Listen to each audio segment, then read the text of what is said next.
'Tis the process of maintenance.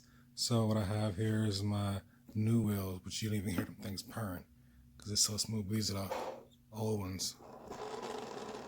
A little bit of run on it, but like it's not going. So it's basically time to change it. I thought I could just change one. No, you got to do them both. Let's go for the pair. Go for the pair. Some got white on blacks.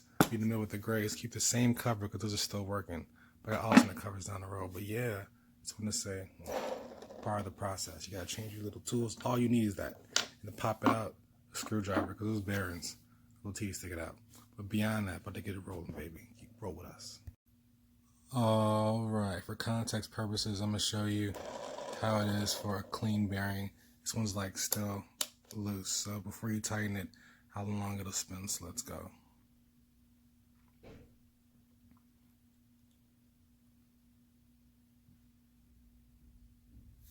10 seconds.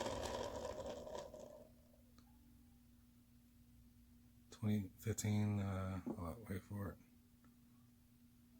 20 seconds. Yeah, so that's how long it was. In conclusion, we got 4 new wheels, 2 pairs, 1. Let's get them going. 2. This one wasn't hard enough. There we go. 1.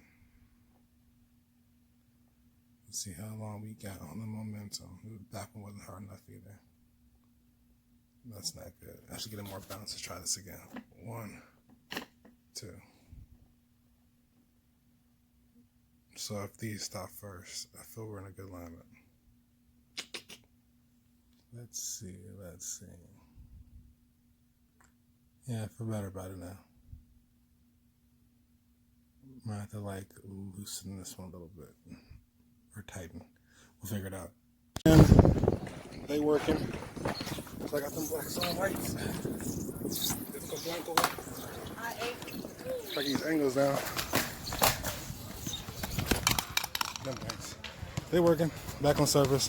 On the dual practice today. So let me give you guys a little tour of state life. So got the ambidextrous fakie mix. And over here we got the backups. We got 2 pair on deck, son. 1 induce. Change them out.